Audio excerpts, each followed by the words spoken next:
হায়রে বর্বরতা! চাঁদা না পেয়ে ব্যবসায়ীকে পাথর মেরে শেষ করে দিল যুবদল নেতা। বিএনপির পতন কি অনিবার্য? এই ঘটনা কোনো সুস্থ মানুষের পক্ষে দেখা সম্ভব নয়। কিভাবে সম্ভব একজন মানুষ হয়ে আরেকজন মানুষকে এভাবে পাথর মেরে শেষ করে দেয়াটা?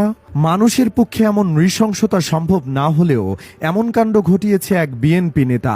এই ঘটনা ভাইরাল হয়েছে সামাজিক যোগাযোগ মাধ্যমে। এরপর থেকে মানুষ বিএনপির 14 গোষ্ঠী উদ্ধার করছে।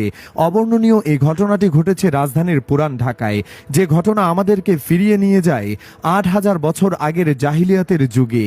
কি ঘটেছিল আসলে রাজধানীর পুরান ঢাকায়? কেন এই ব্যক্তিকে এভাবে পাথর মেরে শেষ করে দিল বিএনপি নেতা? অপরাধীদের সর্বশেষ অবস্থা কি?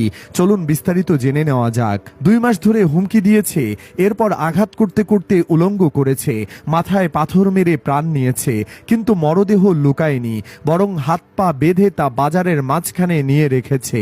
তারপর স্লোগান দিতে দিতে সেই উলঙ্গ মরদেহের উপর উঠে নৃত্য করেছে। এ যেন ইরশাদ শিকদারকেও হার মানিয়ে দেয়। এমনটা করার কারণ যাতে সবাই বোঝে চাঁদা না দেওয়ার পরিণাম কি হতে পারে। আর এখন সেই ভিডিও বা প্রতিবাদ করা পোস্টে এসে হাহা দিতেছে।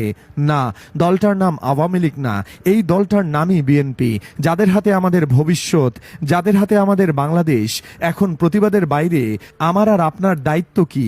চাঁদার টাকা রেডি করেন, না হলে নিজের মরদেহের উপর নৃত্য করা পর্যন্ত ওয়েট করেন। আর হ্যাঁ, ওরা মন চাইলে ইজ্জত লুটবে, মন চাইলে প্রাণ নিবে। এগুলো করে সে মৃতদেহের উপর উঠে নাচবে, তাদের কিছুই বলা যাবে না। বললেই আপনি শিবির, আপনি খুব খারাপ, আপনি মিডিয়া ট্রায়াল করছেন। সে যাই হোক, এসব বাদ দিয়ে 31 দফাটা মুখস্থ করে ঘুমান। বাংলাদেশ জিন্দাবাদ। যুবদল নেতা যখন মৃতদেহের উপর পাথর মারল, সে তখনও জীবিত। বড় একটা পাথর সরাসরি পড়ল পেটে।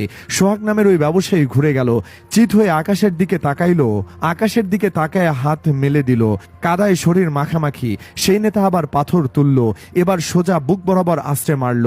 ইয়েস, শহীদ জিয়া, আপনার তৈরি করে যাওয়া বিএনপি এখন এরা চালাচ্ছে। এইসব নেতাদের হাতে পাওয়ার তুলে দিয়েছে আপনার বিএনপি। পুরান ঢাকার নেতা, তার মানে তো ইশাকের সাঙ্গপাঙ্গই। ইশাক আসলে ভুল বলে নাই। ওরা চাইলেই সব নেতাদের নিয়ে সচিবালয় 5 মিনিটে খালি করে দিতে পারে। চাইলে ক্যাম্পাসে এসে আমাদের সাথেও একই কাজ করতে পারে, আমাদের বুকে পাথর মেরে শেষ করতে পারে সোহাগের মতো। আজকেই ছাত্রদলের এক অ্যাক্টিভিস্ট জারিফ আজিজ হুমকি দিছে ফেসবুকে, ক্যাম্পাসে ছাত্রদল ঢুকতে না দিলে নাকি বাইরে থেকে ভাড়া করে এনে গুন্ডাদের দিয়ে সবাইকে শায়েস্তা করবে।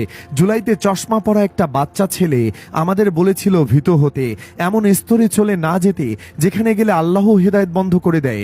ন্যূনতম বিবেক থাকলেও কেউ আর এই দলটিকে সমর্থন করবে না। এই দলের তৃণমূলের সবাই এক একটা